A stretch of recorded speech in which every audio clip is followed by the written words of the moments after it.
Hello everyone, welcome to my YouTube channel Special Academy. तो कैसे हैं आप सब? आई होप आप सब बढ़िया होंगे।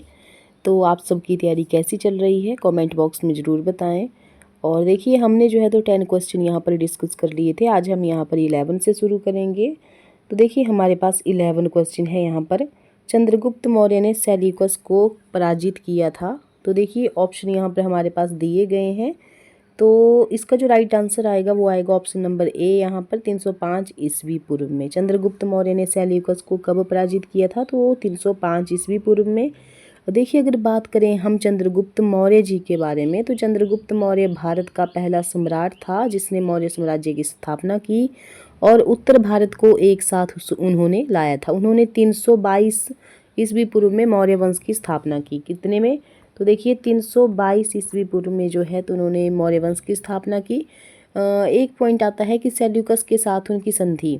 तो चंद्रगुप्त मौर्य ने जो है तो सेल्यूकस के साथ एक समझौता किया था जिसमें जो है तो सेल्यूकस ने अपनी बेटी हेलन का विवाह, उनकी बेटी थी हेलन, जिसका नाम हेलन था, उसका विवाह जो था तो चंद्रगुप्त से किया और मैगस्थनीज को चंद्रगुप्त के दरबार में राजदूत के रूप में जो है तो नियुक्त किया था।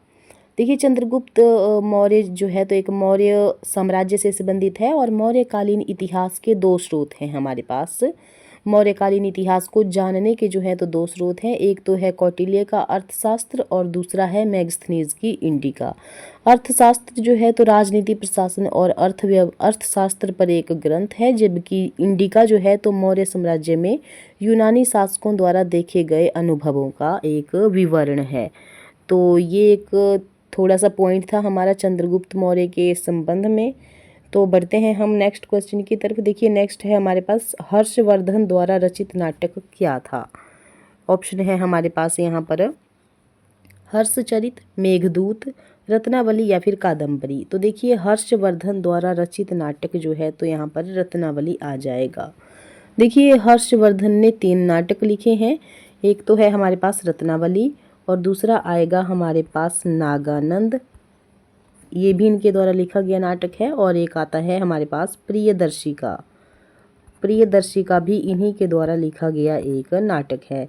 हमें ये तीनों नाटक याद रखने हैं और ऑप्शन दिए होते हैं। तो अगर हमें क्वेश्चन का पता होगा, आंसर का पता होगा, तो हम एकदम से उसका सही आंसर लगा देंगे। इसलिए इनके 3 नाटक हैं, रत्नावली, नागानंद और प्रियदर्शिका। बढ़ते हैं नेक्स्ट क्वेश्चन की तरफ। नेक्स्ट है हमारे पास निम्न राजवंशों में सबसे पुराना कौन है? निम्न राजवंशों में सबसे पुराना जो राजवंश है वो कौन है? तो देखिए, ऑप्शन यहाँ पर दिए गए हैं, सातवाहन, चोल, चालुक्य या फिर राष्ट्रकूट। तो सबसे पुराना जो है तो सातवाहन यहाँ पर राजवंश है। देखिए, बात करें हम सातवाहन वंश की स्थापना की, तो किसने जो है तो सातवाहन वंश की स्थापना की?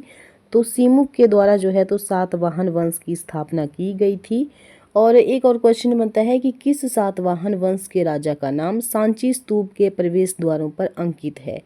देखिए, एक बार क्वेश्चन आप फिर से सुन लीजिए। किस सातवाहन वंश के राजा का नाम जो है तो सांची स्तूप के प्रवेश द्वारों पर अंकित है? तो वो आ जाएगा हमारे पास सातकर्णी।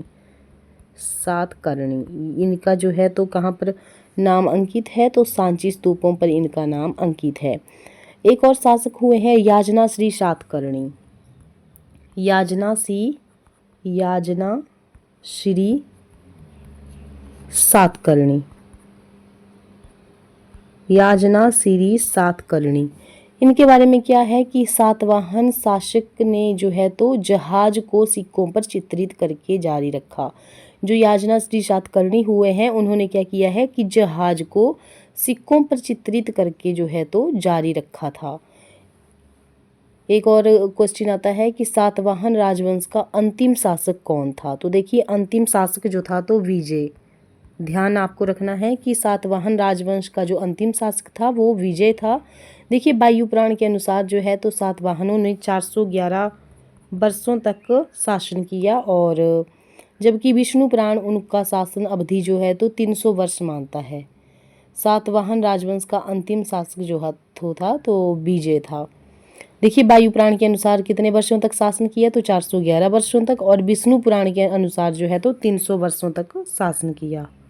वायु पुराण के अनुसार 411 और विष्णु पुराण के अनुसार जो है तो 300 वर्षों तक शासन किया।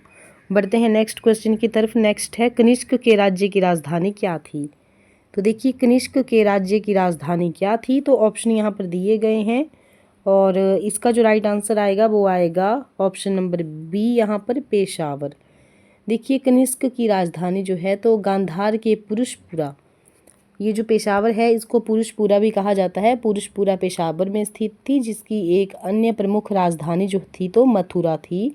और कनिष्क के सिक्के जो है तो त्रिपुरी, वर्तमान जो जबलपुर है वहाँ पर पाए गए हैं। और देखिए एक और क्वेश्चन बनता है कि कनिष्क का जो राजवैद्य था वो कौन था। तो देखिए ध्यान रखना है, चर्क जो था तो इनका राजवैद्य था। और कनिष्क जो है तो कुषाण वंश का शासक था। संस्थापक कौन है इसके कुषाण वंश के, तो कुजुल कड़फिसेस। कुजुल कड़फिसेस आपको ध्यान रखना है, कुषाण वंश के संस्थापक थे। और कनिष्क एक महान शासक था कुषाण वंश का, लेकिन संस्थापक कौन था कुषाण वंश का, कुजुल कड़फिसेस। बढ़ते हैं नेक्स्ट क्वेश्चन की तरफ। नेक्स्ट है हमारे पास कनिष्क के राज्य की राजधानी क्या थी। तो देखिए ऑप्शन यहाँ पर दिए गए हैं, लाहौर, पेशावर, पाटलिपुत्र या फिर उज्जैन। तो कनिष्क के राज्य की जो राजधानी थी वो थी पेशावर। ऑप्शन यहाँ पर बी सही हो जाएगा। और देखिए कनिष्क की राजधानी जो थी तो गांधार के पुरुषपुरा पेशावर में स्थित थी, जिसकी एक अन्य प्रमुख राजधानी भी थी मथुरा। देखिए कनिष्क के जो सिक्के थे वो त्रिपुरी, जो कि वर्तमान जबलपुर में है, वहाँ पर पाए गए थे। और कनिष्क का जो राजवैद्य था, क्वेश्चन बनता है हमारा कि कनिष्क का राजवैद्य कौन था। तो चर्क आपको ध्यान रखना है, कनिष्क का राजवैद्य कौन था, तो चर्क था।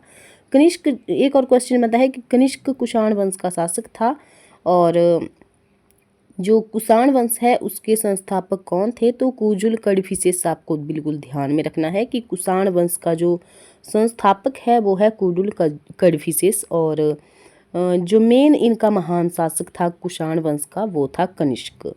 बढ़ते हैं हम नेक्स्ट क्वेश्चन की तरफ। देखिए नेक्स्ट है हमारे पास यहाँ पर गुप्त काल में व्यापार के लिए मुख्य स्रोत प्राकृतिक संपदा थी। प्राकृतिक संपदा के 4 स्रोत थे, निम्न में से कौन सा स्रोत नहीं था। तो देखिए यहाँ पर बात की गई है गुप्त काल की। गुप्त काल के लिए व्यापार के लिए जो थे तो मुख्य स्रोत थे 4 प्राकृतिक संपदा से संबंधित, उनमें से एक नहीं है, वो कौन सा था। तो ऑप्शन यहाँ पर बी सही हो जाएगा, कोयला। बाकी कृषि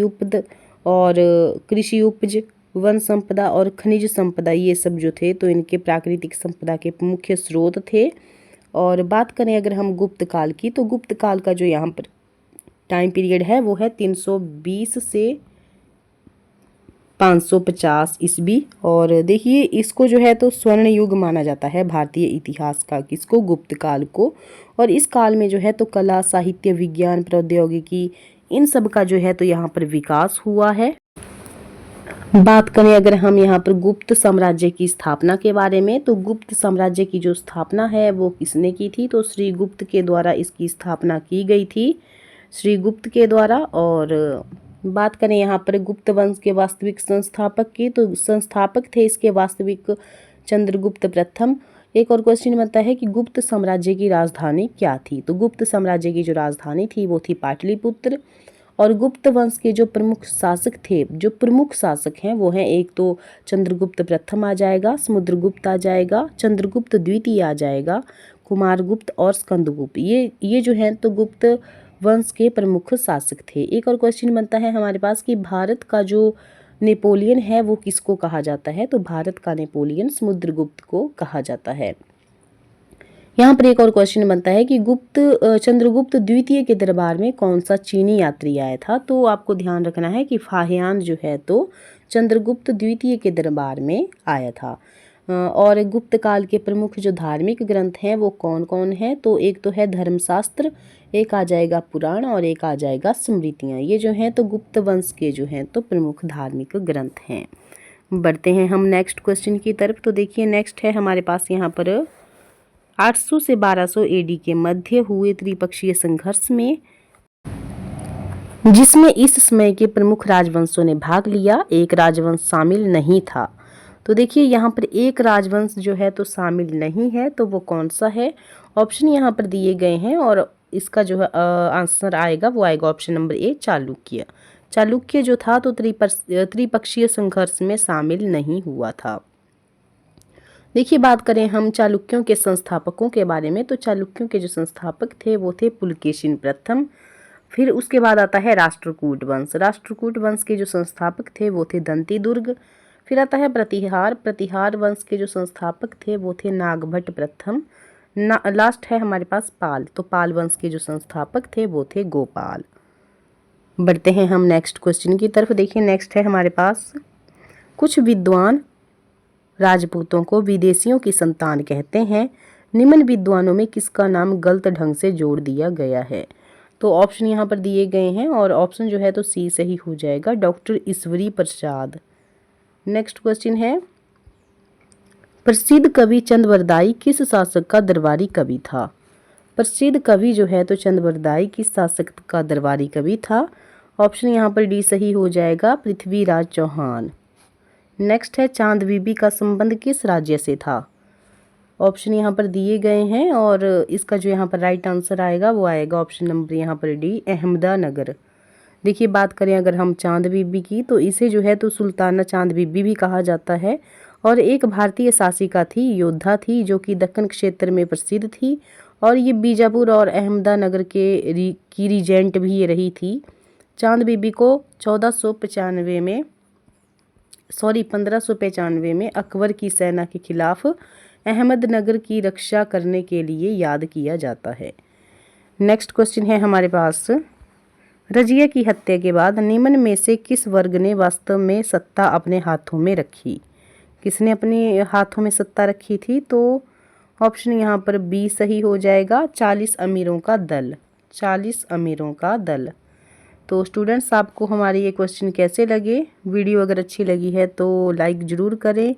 पहली बार चैनल पर विजिट कर रहे हैं तो चैनल को सब्सक्राइब ज़रूर करें और दोस्तों के साथ शेयर करना बिल्कुल भी ना भूलें। मिलते हैं नेक्स्ट वीडियो में। Thank you.